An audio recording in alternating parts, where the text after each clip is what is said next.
Hello and welcome to the Wormhole Podcast, episode 93, bringing on an author and talking with them about one, occasionally more, of their books in detail. I'm Charlie Place, and today I am joined by Kristy Woodson Harvey, author of The Wedding Veil and the Peachtree Bluff series, and co-host of the awesome weekly web show and podcast, Friends and Fiction. If you haven't heard of it, check it out, links in the description. We'll be talking today about Kristy's latest book, The Summer of Songbirds, which flew off the shelves when it was published in July. I will note that what I'm about to say relates to fiction because there's some truth in there as well.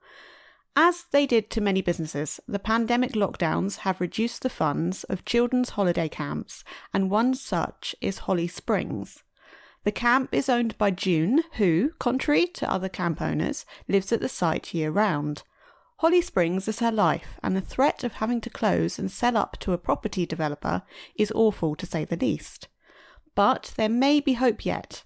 We start our tale with friendship. Daphne, Lanier, and Mary Stuart are three lifelong friends who met at Holly Springs, and when Daphne, June's niece, finds out about the potential sale, she and the others rally to action. But there's a few extra threads here. You see, Daphne's a lawyer and she works with the mother of Lanier's fiancé, and she's found out something that Lanier really needs to know about. But there's the issue of client confidentiality. And then there's the return of Huff, who is both the love of Daphne's life and Lanier's brother, which makes for a bit of a problem. And finally, there's also the fact that Lanier's first love might be back on the horizon too. Hello, Kristy. What a wonderful summary of the book. Oh my goodness. Thank you so much for that. And thank you for having me. I'm so happy to be here. I'm glad you liked it. And yes, it's great to have you.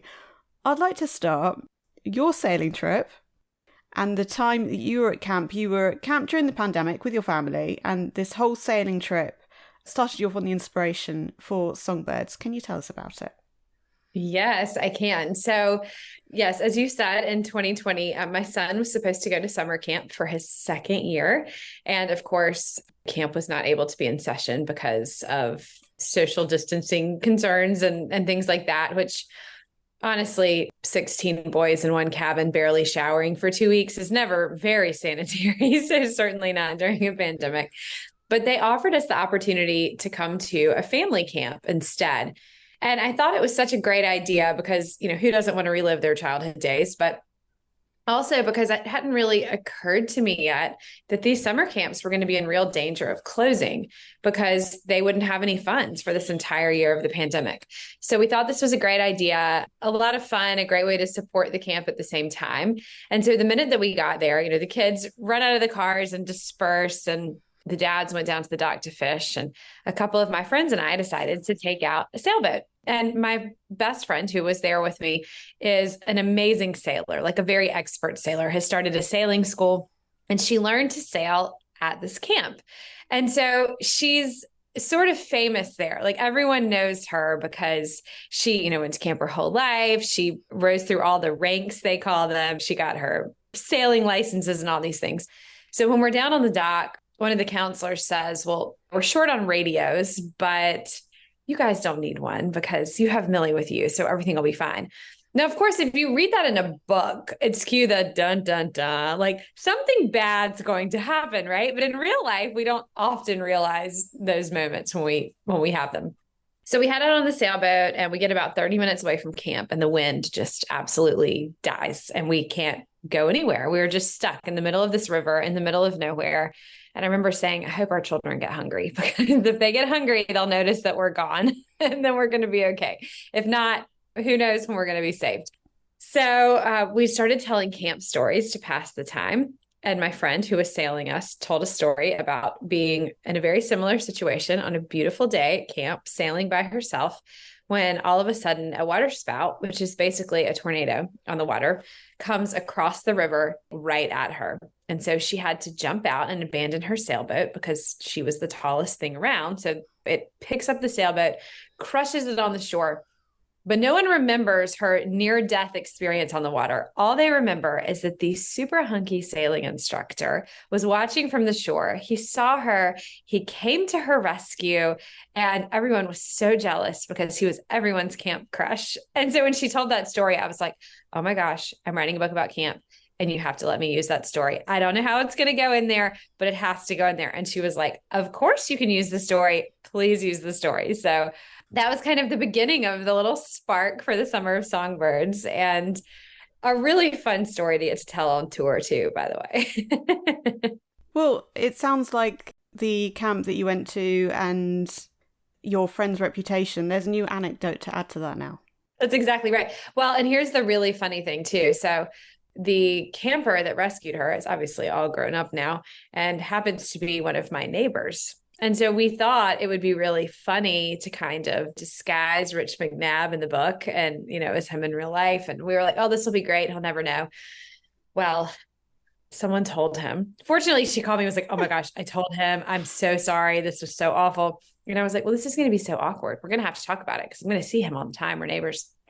And so before we could talk about it, we were at a party and I saw him walk in and I kind of had that dread of like, oh God, we're going to have to tell him, like, this is so weird. And he came up to me and he was like, I'm so excited that our book's about to come out. So he was not upset about, you know, being Rich McNabb in this novel and having this book sort of centered around this story of this rescue. So anyway, it's been kind of funny. I live in a very small town. And so it was like a funny little anecdote in our town this summer. Brilliant. So he's read the book as well, I guess. I'm sure he has. We're going to say he has. That's a good story. So it sounds like from this then that Lanier and Rich came first?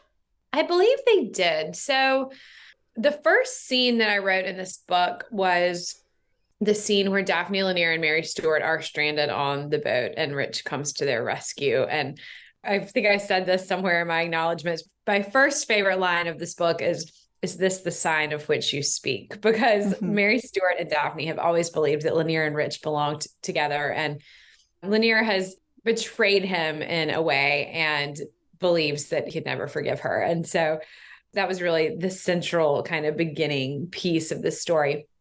And I tend not to write in chronological order. So a lot of times I don't completely know where I'm going when I start. And so it's just like trying to get the feel for the characters on the page and what they might be like and what their stories might be. And so, yeah, I do think that Lanier and Rich were my first kind of focal relationship in this story. As you were saying what you've been saying, I wondered that sounded correct. And yet it seemed to me when I was reading, I thought Daphne was first. Yeah, and you say about you don't write in chronological order. I wanted to ask about that because I've heard you say that and you've given us an idea with this scene you've talked about and the setting and Lanier and Rich and everything. Can you talk about this further? Like how the not writing in chronological order works, if there was anything else that kind of came out in a different place sort of thing, if that makes sense. Yeah, no, for sure. And, you know, not writing in chronological order makes no sense at all. And so I don't know why it is that I do that, but I'm not an outliner, obviously. I oftentimes get these little nuggets or bits and pieces of ideas, and sometimes they aren't even full ideas. Sometimes they're conversation between two characters that are in my head, and I don't really know who they are or what they're doing yet. So I tend to get those ideas, fortunately, when I'm working on something else. Otherwise, it would probably be scary. So I feel like I'm not really working on the next book yet. So I'm sort of free to go in and write down these little bits and pieces of conversation or write down these scenes that are in my head and kind of figure it out later, because that's not really what I'm working on right now. And I think it helps me because it helps me get to know who my characters are and maybe like the journey that I want to take them on. I will say in the Summer of Songbirds, I had more of an idea of where I was going than I sometimes do, simply because I knew I wanted to write about these three best friends who come together and save their summer camp. Now, how I was going to do that, I wasn't completely sure. I also did know that I wanted to have that kind of attorney-client privilege situation that you mentioned earlier.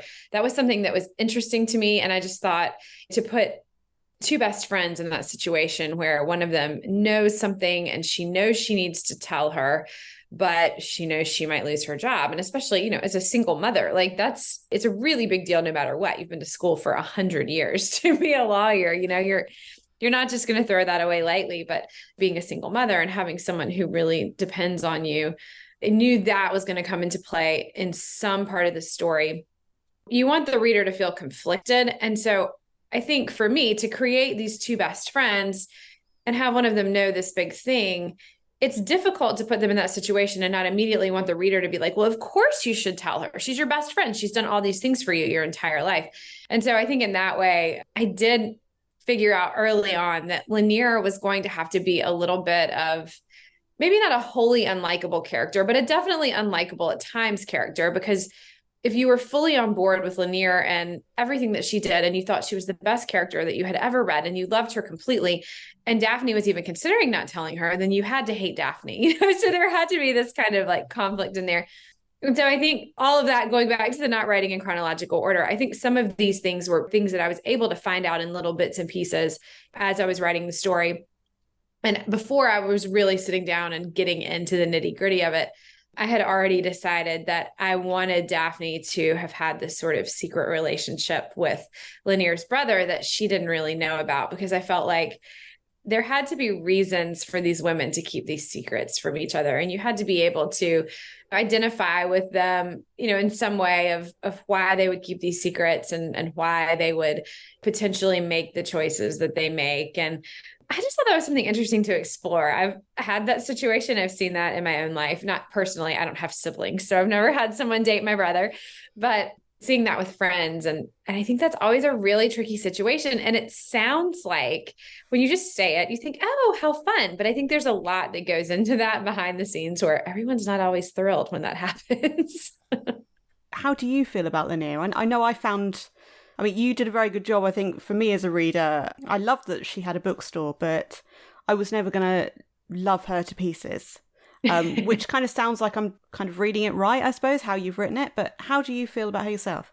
Yeah. I tend to love my characters with all of their flaws and their difficulties. I think they're real. I think Lanier is a real character. I think she is probably a character that's maybe more similar to a real person than I've necessarily written before, because I do think that, real people have real feelings. And a lot of times if we said them out loud, we wouldn't be accepted for them. And I think that's true. I think we all carry thoughts and opinions that if everyone was inside of our head, they would be like, well, you're awful, and I think we all do. I think that's part of like our inner monologue.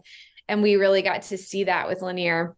I think if people are really being honest and, you're really thinking about yourself in Lanier's position, you would have a lot of concerns about Daphne. As much as you love her, as much as she's your best friend, she's not your family. And I think that was this distinction that I was trying to draw in this, because I love writing about family. I love family stories. My Peachtree Bluff series is kind of a big family saga. And I think there are things that sisters can do to each other, that sisters can say to each other, that sisters can bounce back from, that best friends cannot.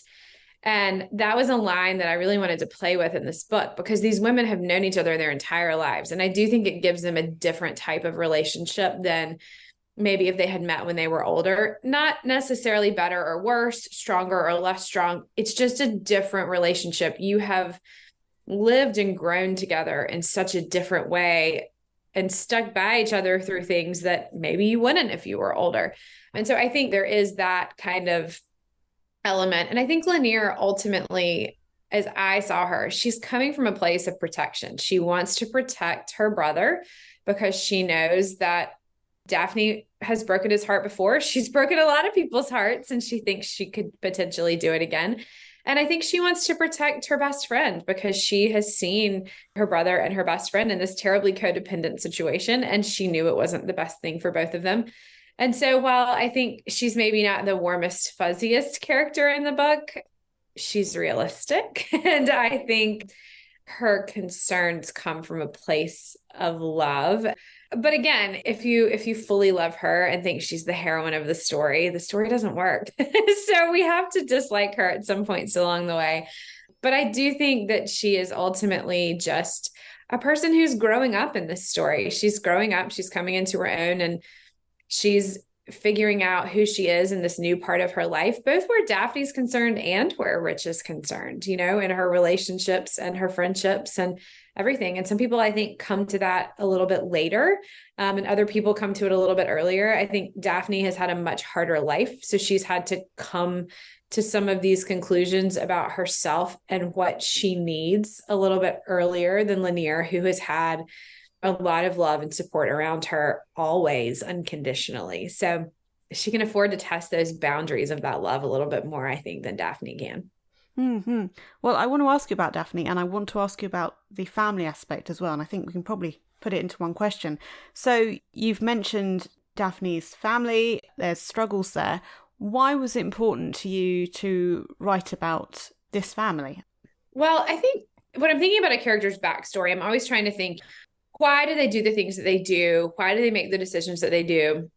And I knew there was going to be that moment where she just feels like she can't commit to Huff and she's going to break his heart all over again. And that partly that was going to have to do with Lanier, but partly Daphne's 30 years old and she's a big girl and she's been to law school and she's a mother and she can make decisions, right? Like she can choose the man that she loves over her best friend if she wants to.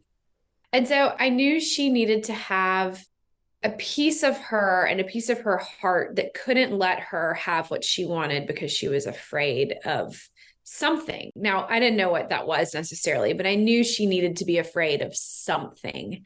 And I have to tell you that scene where she breaks up with Huff, every time I read it, the 1,000 times, it was like with one eye, I was like, God, I hate this. Don't do this. It's all going to be okay. Don't break up with him. Like, I hated that scene. But anyway, I mean, I loved it, but I hated it. But I think her fears that she would turn out like her mother or her parents, honestly, just that concern that her son would have to be in a position like she was, where people came into her life and she loved them and they let her down. And she doesn't want that for him. And I think even beyond loving someone in a romantic way, I think that love for your child really trumps everything. And I felt like that was the ultimate reason, like beyond Lanier, beyond her family, beyond her fear, her love for her child. And for right or wrong, I do think she is afraid that she's going to make a decision that is going to make her son's life end up like hers, that he's going to be hurt like she was hurt. And so I think, her family plays into that a lot. And just like I said, her fear that she could become her mother one day. And I think that is a big fear for her. And her main goal is making sure that that doesn't happen to her and it doesn't happen to her son. And I think it gives her reason to kind of back out of the relationship that I don't know if readers will fully understand it necessarily, but I think even when you're in that moment of, oh my gosh, like this is a terrible decision, at least maybe you can somewhat understand why she would feel the way she does. Mm-hmm. No, it read very, I suppose, real to me. But it's interesting because, I mean, not that you need, in quotes, to have a reason to have a child in a book, because people have children, it's very normal. But you did a very good job of showing, like, as you've told us here and in the book, Henry's reason to be there as such, which was nice. Yes. Yeah. Yes. No, I think you're right. Exactly. You don't need to have a reason to have a child in the book, but I mean, I love Henry. I think he's a doll, but so I hate to say he was a plot device because he's not a plot device. He's an amazing, wonderful, darling character in the story, but he is a little bit of a plot device too. I mean, he is Daphne's ultimate reason for making all of the decisions that she makes throughout the course of this book, whether they're misguided or not, right? Like as parents, we don't always make the right decisions. We screw it up constantly all the time. But I think she thinks she is making the decisions that she makes for Henry, whether she is or not. I'm going to kind of reel us back. I do this all the time. Listeners are going to be used to it. But I did want to ask about your choices for narrative. You have Daphne, you have Lanier, you have June. And I think I kind of gathered why you didn't have Mary Stuart. And at the same time, I think inevitably, given that you've got two of the three friends, you kind of like, maybe could have had a Mary Stuart one. What was your reason for not having Mary Stuart in the narrative as a narrative voice? So there were multiple reasons. So the short and simple, like really honest writer Kristy answer is that I had just come off of writing The Wedding Veil that had 4 narrators, 2 real women in the past, and then 2 kind of made up fictional ones in the present. And then the book before that was Christmas in Peachtree Bluff, which we were talking about off air before this. And it has 5 different points of view. And then the one before that, Under the Southern Sky, also has 5 points of view. And I just thought, I am not writing another book with 5 points of view. I am going to have 2 narrators of this book, and I'm going to pick, and it's going to be hard, but I've done it before and it works really well. And you don't need to see every character. This was like the talk that I had with myself. So I decided right off the bat, like it was an easy decision. We had to have Lanier and we had to have Daphne. They were the 2 central characters. They were in the main conflict of the story. If we didn't see their points of view, we couldn't really tell the story that we needed to tell. So I knew that we needed to have those 2. I wanted this to be a first person situation because I wanted you to feel really close to maybe Daphne in particular and the struggles that she goes through. I wanted to see these women in first person so that we could really kind of get into their heads. So I started writing the story and I thought, well, this is going to work really well because I love having 3 best friends, because I think same with like 3 sisters, 3 anything or 5 or an odd number always really works because you have people that are at odds with each other. And I liked the idea right off the bat of not seeing Mary Stuart's point of view, because I liked her kind of being the go-between between these 2 women and us not really knowing what's in her head. But then also, honestly, just again, from the writer Kristy point of view, there's a lot in this story already. So we don't need another character who we need a fully developed backstory on, who we need to know everything that she's doing and every reason why. But then as I got into the book, I started to realize that especially in those beginning parts where we're talking about the camp and we're talking about Holly Springs and we're trying to figure out, how did Holly Springs get to this point where it's about to close? And what has June been thinking about? And is there a backup plan here? You know, what does all that look like? I was telling the reader a lot, and we were getting a lot of information from conversations that characters were having. And I don't like that. It's okay in small doses, but I felt like some of their conversations felt like information dumps. And I was like, nope, not doing this. So I decided to put Aunt June in. Again, for multiple reasons. I felt like her relationship with her sister was going to be a really critical part of the story. I thought her relationship with Daphne was going to be a really critical part of the story, and seeing the way that addiction and loss and all of these things really trickle down through like generations of family members.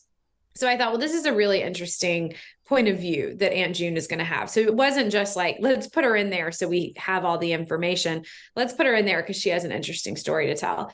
But I also put her in there because I wanted readers to be able to see what she had been through, how she had acquired this camp, why she had acquired it, all the things that she's gone through. And then also how Camp Holly Springs becomes a crutch for June and how she ends up using it as such. And then the parallels between June and Daphne and how in some ways they seem so different, but at the end of the day, they make a lot of the same choices for a lot of the same reasons. And they're kind of the only 2 people who can help each other out of it because they're the only 2 that lived what they lived.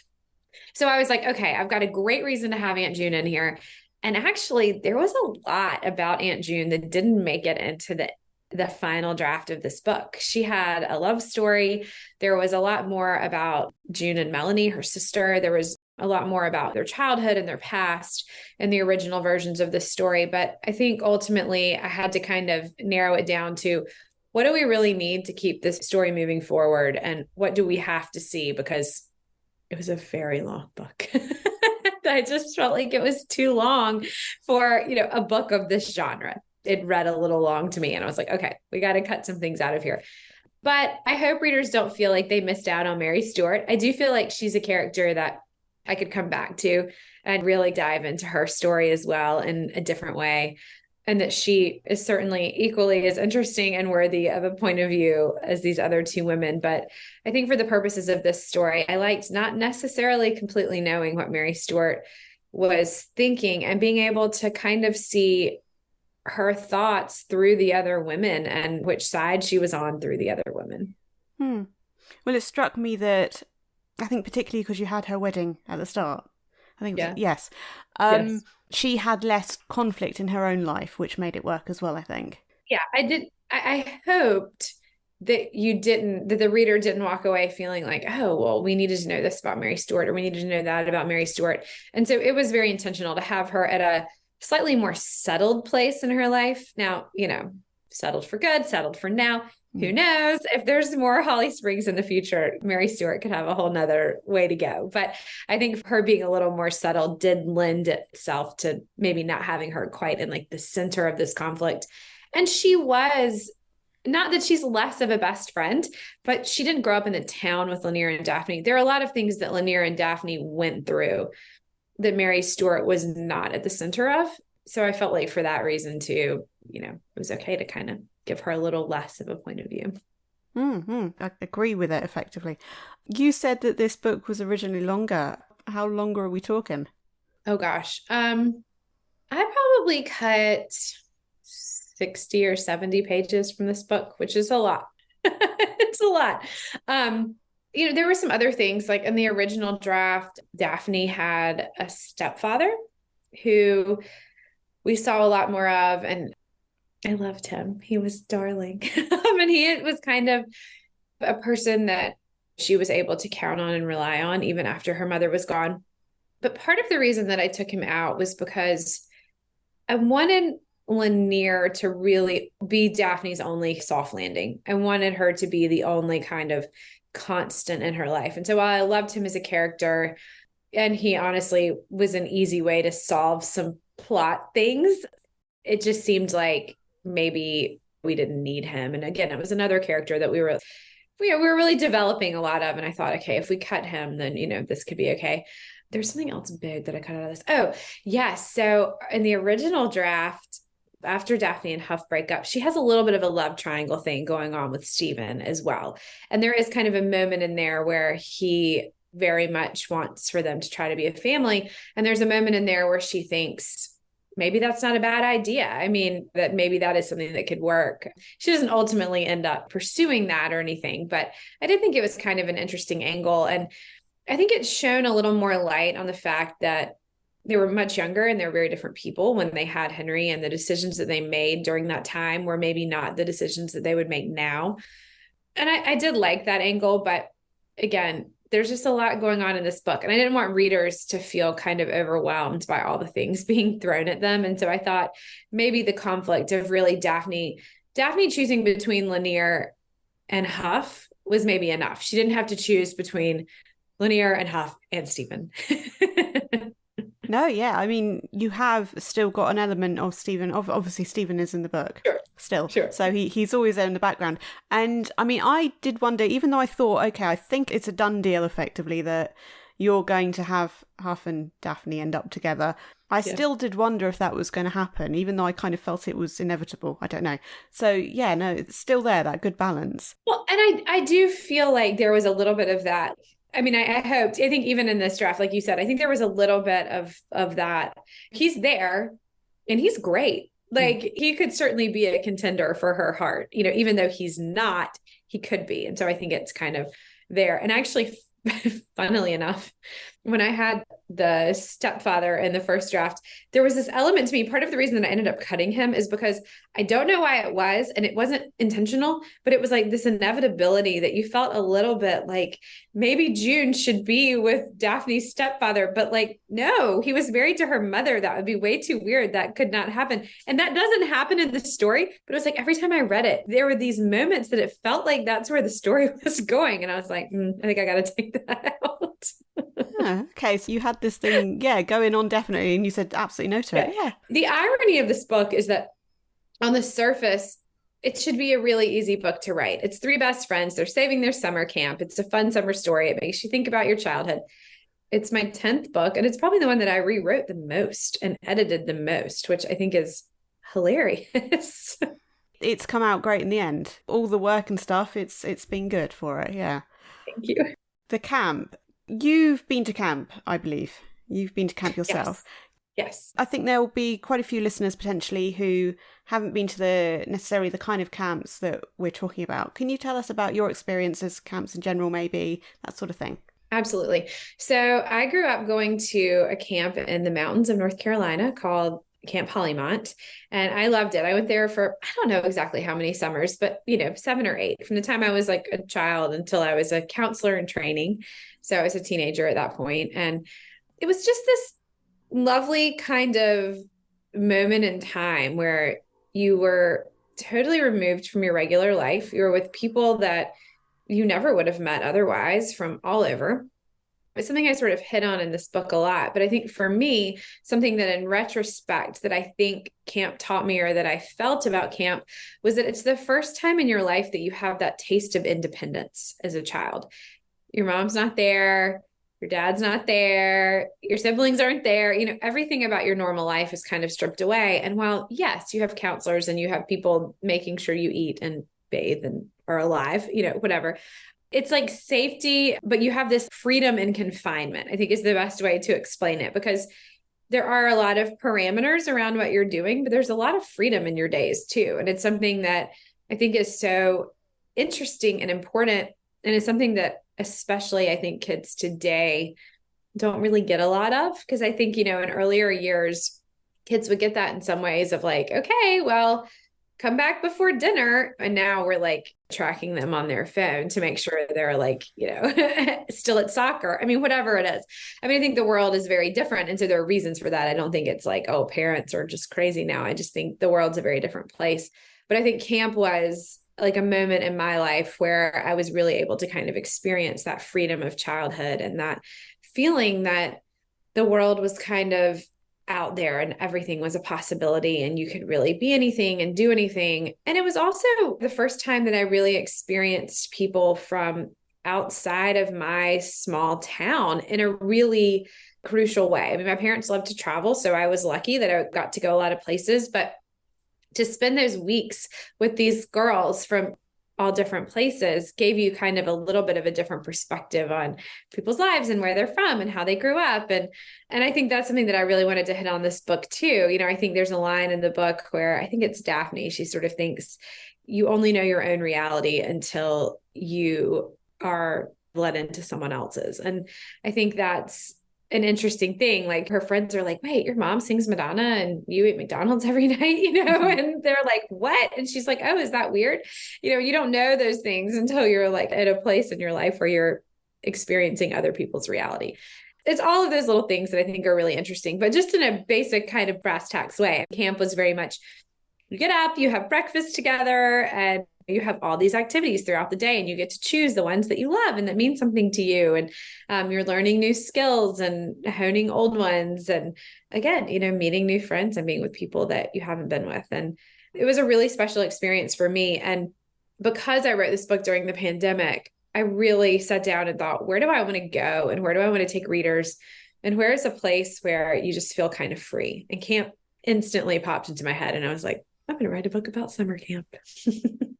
Okay, so that was kind of the genesis, the very initial moment, right? Yeah. And then getting invited to family camp happened right after that. So it just ended up being a fortunate coincidence that I already knew I wanted to write a book set at summer camp. We got invited to go back to a summer camp, and it was so fun to kind of relive those days of childhood and just being outside all day long and getting to do all these fun activities and just kind of remembering what it was. And I also think there's this element to not all camps, because obviously some of them are newer, but the camp that I went to, and certainly the camp where we had family camp, where you get that feeling that there are all these generations that have come before you that have been in the same place you are. And there's something really special about that. I had a question about that, actually. I'll bring it up now. So that's effectively why you end the book with the children of Daphne, Mary Stuart, Lanier going back to camp then, to kind of round it off, go full circle.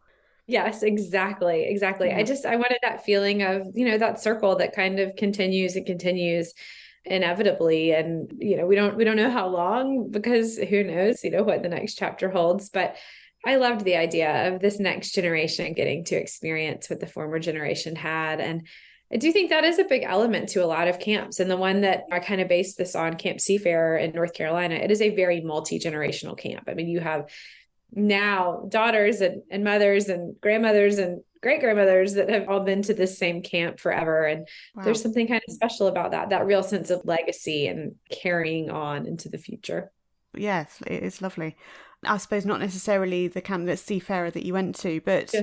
given the premise, were there any camps that had to close or were near closing due to the lockdowns? Yes, I think there were a lot. I mean, I can't think of specific examples off the top of my head. That was certainly something that I had heard a lot about. And I do think the camp that I went to and then the camp I went to, family camp, they were both, again, really long lasting legacy camps where people were very invested in making sure that they were still around for the next generation. But yes, there were many camps that were definitely not that lucky and did have to close. And I mean, I think, obviously there were a lot of things in place to try to make sure that didn't happen. But I do feel like if you were certainly a camp that was already in a position that was somewhat precarious, where you thought, ooh, is this coming to an end? Or are we able to be sustainable losing an entire year? Or mostly, a lot of people lost 2 full summers, 2020 and 2021, and just couldn't recover from it. So yeah, it was a really unfortunate side effect that, again, was something that I hadn't really thought of until I was in the position when they reached out and said, hey, can you come to family camp? Can you help us, kind of bridge the gap for the next year? And I thought that was such a really clever way to do that. Yeah, absolutely. I suppose I was hoping that they were fine. I hadn't thought that maybe some would have closed, but yeah, if you say they were already having troubles, yeah, that makes sense. Yeah, I mean, definitely. It was too much to have to get through. Yeah, no, it's a sad thing. Going back to the Friends for a moment, you've got this concept of hard things, which I think lots of people sound like they loved. Can you tell us how you got the idea from this? It's great. Yeah. Well, I'm glad that resonated with people because it was one of those kind of light bulb moments that, again, it was in 2020 and my husband and my son and I spent months, like basically at our dining room table, kind of all working together because our son was doing school from home and my husband and I were, I work from home mostly anyway, but I was really working from home in a very different way because I was supposed to be on book tour. April of 2020, I had a new book come out.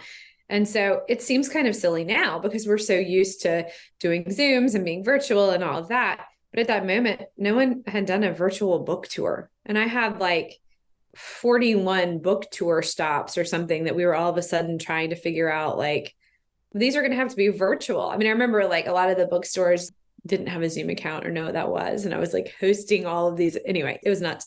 My husband's a dentist. So that was obviously like a very unique time because the Dental Association in the United States at first was saying, absolutely everyone needs to be shut down. There's no dentistry being done at all.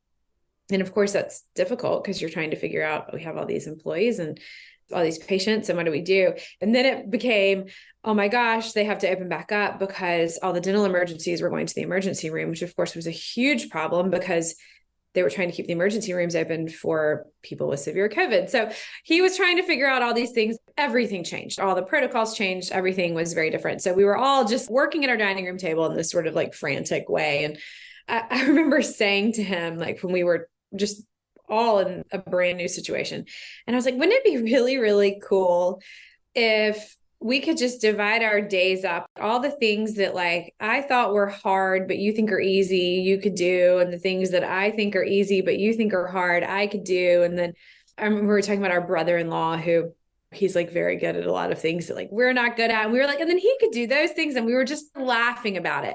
And I said, yeah, we could just all do each other's hard things.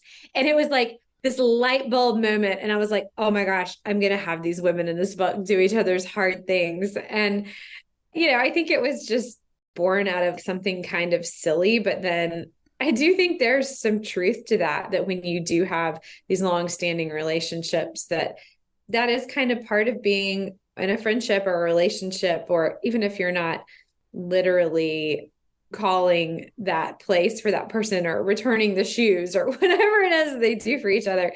Even if you're not literally doing that, you are bearing a burden for them in some sort of way, or giving great advice or being their sounding board or doing things that they do find difficult in their life, even if it's not in that very literal way, like it is in this book. It was kind of meant to be, a little bit of a metaphor for those close relationships in your life and how you do take on each other's hard things. Mm-hmm. When you're close to someone, you know them so well that you can do those things for them in the way that they would do them as well. Yes, so, yeah. Yes. It was a very interesting thing to read, and it was fun, even though I know it was hard things, but it was fun to read. Yeah. It was supposed to be, I mean, I definitely wanted it to be a little bit tongue in cheek and kind of fun. But that has been, like you said, it's been really interesting to me to hear what people say about that, or like, wow, I wish I had someone that could do this for me, or wow, this would be really cool, or my friend and I got together and I'm doing this for her and she's doing this for me. And it was kind of an unexpected point of this book that I think has kind of resonated. You never know what's going to resonate with people, so it's always interesting to see. I tried to stop my friend buying more books than she can read, and she reminded me to get my hay for my rabbits. So that's two very different kind of things. But yeah. I mean, right there. I love it. So I think we are going to have to get on to the ending, because I do want to talk about the ending. Yes. I loved the ending, but as I think I have mentioned, I was wondering if maybe Daphne wouldn't get with Huff, even though I thought it absolutely had to happen. But did you have any other endings in mind, whether they were about Huff and Daphne or about Lanier and Rich or anything like that? I did have other endings in mind. So I did have an ending. I actually think I wrote this one where Daphne does tell Lanier about Bryce. She doesn't find out through third-party means. She does tell her, despite the fact that she's very mad at her. She tells her because she knows it's the right thing to do. And she does get disbarred. Wow, okay.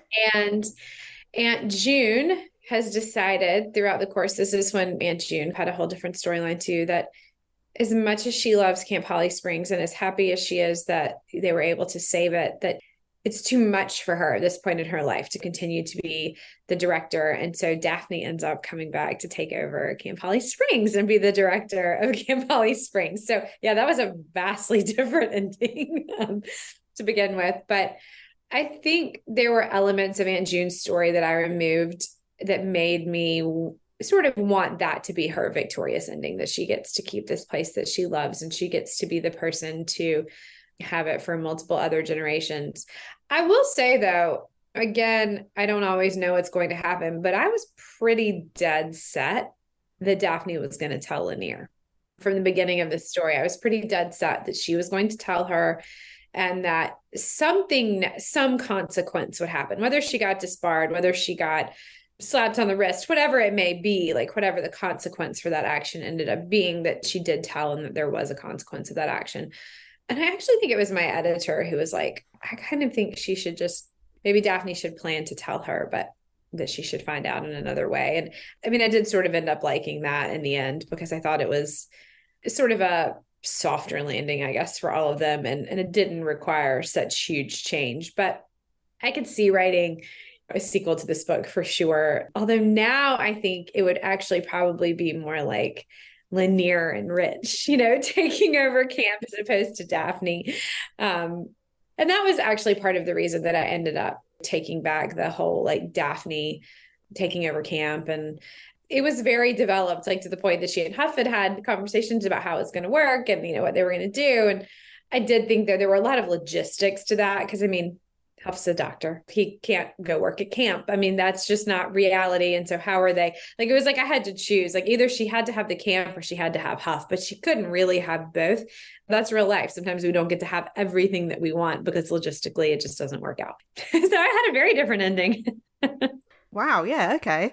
I mean, I like that you've said this, because while I'm completely satisfied with the book as it is, I like that there's these possibilities that I can think that they're kind of canon as such. I don't know, they kind of happened. But yeah, I mean, you've definitely got Lanier taking over. I suppose I saw her, as much as I love her having a bookstore, because, oh my goodness, a bookstore, she can take over the camp. She's got Rich. She can go to the boys' camp. She could maybe take the camp from June. Yeah, definitely taking the camp. That's interesting. I'd kind of forgotten about that until you asked, honestly. And I guess I've never talked about it because most of the interviews I do don't have spoilers. So I, was never talking about the ending of the book because, if I said that, obviously, that's not how the book ends. So it's a spoiler, in some way. So yeah. Yeah, sure. Yeah. And June leaving would have been interesting. And I want to point out to listeners, you did do a really good in-depth interview with, I think it was Susan M. Boyer. And Yes. I'm definitely going to link that for people because I really enjoyed that when I was researching. I listened to it. I was like, yeah, this is brilliant. Thank you. Okay, endings. Wow.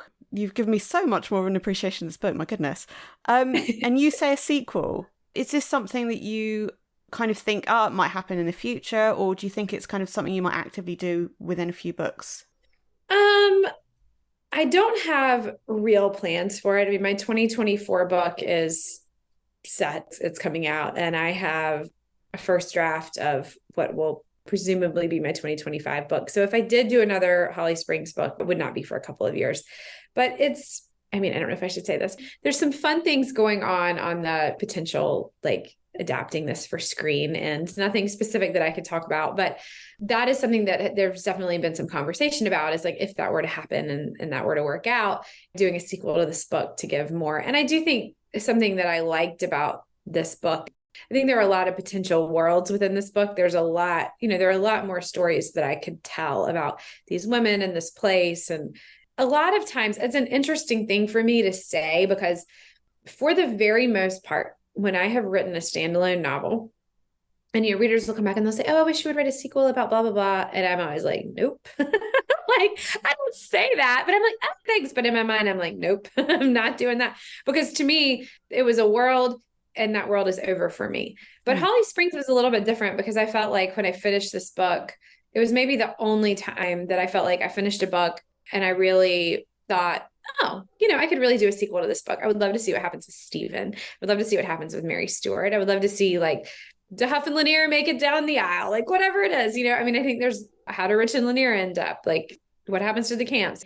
What happens to June in this new chapter? So I do think there were a lot of questions for me as a writer, like, okay, I could really go back into this world and open it back up. So I think that would probably be something that was predicated on something else. Like, were it to get made in a different way, then I think I could definitely see myself writing a sequel, but I might do it anyway. Who knows? Who knows? I completely see why you've gone for 3 perspectives in this book, and you say you've gone for like 5 in other books. This kind of seems like your perspectives, you're meant to have done 5 maybe, and you haven't done it, so they're coming back into kind of sequels, please explore these people. Yeah. It's exactly right. I think that's exactly what it is. For most of the time, I just give myself free rein to be like, okay, I'm having all these points of view. But I will say I did something similar in my 2024 book. I had 3 really strong points of view, and I ended up cutting one down to maybe like just 2 or 3 chapters that I thought we absolutely needed to see from that point of view, because it gives you more space to explore something. And it's something like, the 4th book in the Peachtree Bluff series, having 5 points of view was totally fine, because if you've read the other books in the series, everyone's backstory, everything about the town. You have so much information already that you don't need tons and tons of that to make the book work. So it's not too hard to have 5 points of view, because you're really working on today, what's happening today, what's happening right now, what's happening in this holiday season, but in this book, I really wanted to be able to delve a little more deeply into a few characters instead of so many. Right. Well, I feel I should say to listeners, because we've mentioned it a couple of times now, that the reason that we were talking about Peachtree Bluff number 4 before we hit record was because it's actually October and I'm looking into what I want to read for Christmas. And I know that Kristy has a Christmas book there, and I thought, well, I can possibly read all 4 of them before Christmas, but if I want to just start on the Christmas one first, see how that works. But yeah, okay, so going back for a moment, oh my goodness, Summer of Songbirds might be adapted. That's exciting. However, and I'm going to ask this one before we go back to another question, Peachtree Bluff itself, there's an adaptation. Is that still in the works? Well, I think the unfortunate reality, we got very, very far with Peachtree. We sold it to NBC. I was really involved in writing the pilot, which was amazing. I learned so much from doing that. They ordered a 2nd episode. We were right on track. But, as has happened with a lot of shows after the strike, which I fully support and felt was completely necessary, I do want to say that 2 things can be true, right? I'm glad that the strike happened. I'm in full support of it, but I am also disappointed that, the timing is such that I'm not sure that the Peachtree is going to make it through, which is disappointing. But I also think there's still potential to kind of start over again with Peachtree, which I've learned a lot, just being in, I thought publishing was a really, really hard world. And it is, don't get me wrong. but it is nothing compared to Hollywood. It is nothing. I mean, it is unbelievable to me, just the amount of time and energy and money that, are put into these productions, then actually end up not making it to screen for very little reasons, like timing or someone drops out or all these different things that can happen. So that has been kind of disappointing to realize that I'm not sure that's going to happen. But on the bright side, there's been a lot of activity around a lot of my work and projects right now. So I'm hoping that we have some fun things that we can share and announce about some different things. And it's not an end for Peachtree Bluff. It's a pause and regroup for Peachtree Bluff. So we're very actively working on what's the next step and where do we go from here. And the good thing is, I think there was a lot of interest in it in the beginning. And so we ended up going down a path, but I don't think it's a closed door. I think it's just maybe a little bit of a different path than we saw. So, whereas we were hoping that right now we would be announcing air dates, I think we're in a little bit of a different spot. So that's a very hazy answer to the question, but it's because in reality, I just don't know. I just don't know. Fair enough. I mean, there is some positivity there, definitely. Yeah, for sure. Like there's reason to be hopeful, but there's also adaptations have been something that I've always held on to really loosely because I've had things optioned. I've had things sell. I've had really exciting things happen, but that it's really difficult to ever get something actually to screen. And so it's something that I'm always really excited about. I love the idea that my work would resonate with someone else enough that they would even want to take a chance on that. And it means a lot to me, but I hold on to it very loosely because I feel like something that Peachtree did teach me in the writing and doing everything that I was doing is that I think writing novels is my real great love. And the other stuff is fantastic. And I love the idea of someone else taking it and running with it.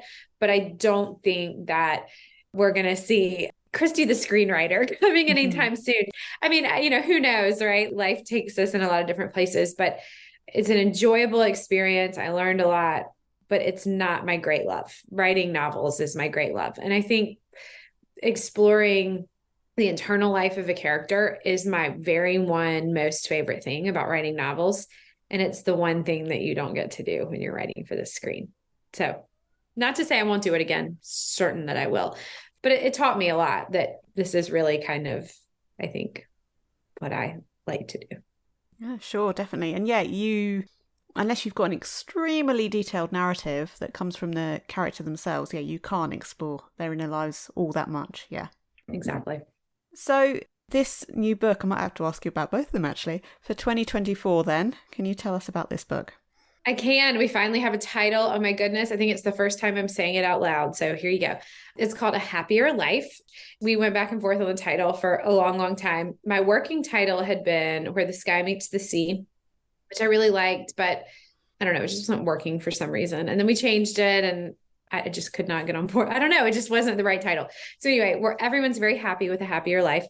This is a book that is somewhat, I won't tell you too much because it's a spoiler, Sure. But it is somewhat inspired by a family story and my own family, kind of about my great aunt and uncle who passed away long before I was born in an accident that I had grown up knowing about. I knew it existed. It was kind of an unusual accident and a lot of questions surrounding it.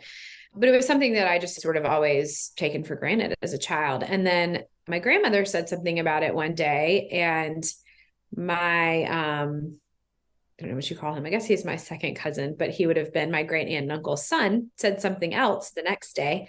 And I had this light bulb moment of, oh my goodness, what if that's not really what happened? What if this is what really happened? And I thought, this is a book. This is definitely a book. And so that was kind of the impetus for this story. But it is about a woman named Keaton who has grown up her entire life knowing that her grandparents died in an accident, but she doesn't know really anything about them. Her mother and uncle never talk about them. They never talk about that night. It's something that just happened before she was born, and it's not something that is really a part of her life in any way. But she is shocked to find out that her mother and her uncle have never sold their childhood home and thinks it's completely insane that they have left this house in Beaufort, North Carolina, which is where I happen to live, just sitting there for almost 50 years. So they finally decided that they are emotionally ready to part with this house, but they are not emotionally ready to go clean out the house. And so they ask her if she will go do it. And she, of course, says no, she's not going to go do it. But then she has a change of circumstances that make it so she thinks maybe this wouldn't be such a bad idea. So she escapes to Beaufort and basically walks through the front door of this house that is a time capsule for all intents and purposes. I mean, everyone left the house in 1976 and never came back. And so when she walks in, it's basically everything that was left behind. And as she's starting to clean out the house and she's finding these bits and pieces of her grandparents' lives, and she's meeting people in Beaufort who knew her grandparents and getting to kind of be a part of this town, she starts to realize that she doesn't think that the story she's been told about her grandparents her entire life is true. And so in the other point of view, we are seeing Rebecca St. James, who is Keaton's grandmother, and her story unfolds from 1935 until that fateful night in 1976, where she meets her demise and finding out what really happened to Rebecca and Townsend St. James. So it's interesting because I love to write family stories. I've mentioned that earlier, but this is a different type of family story because it's a grandmother and a granddaughter, and you're seeing these echoes of their lives and each other's lives, but yet they're not alive at the same time. So that was a really interesting, different take, but it's a very Southern story, which I love to write. I mean, Rebecca St. James is known for her hostessing skills. And so that kind of is this like little through line that runs through the story. And both of these women are in different time periods in different ways, experiencing this moment in their life where they have to reinvent themselves and make some difficult choices. And they do it in very different ways. So anyway, I don't know. I'm very excited. You shouldn't have favorite children, but I will have to say, I think this is my favorite book I've ever written. I'm really excited for people to read it. All right. Okay, then. All right. I'm looking forward to reading that one. My goodness. All right. So that's 2 points of view then, 2 narratives. It's just 2. Townsend St. James, who is Rebecca's husband, does have a few chapters in this book. He had a lot. He had a full POV.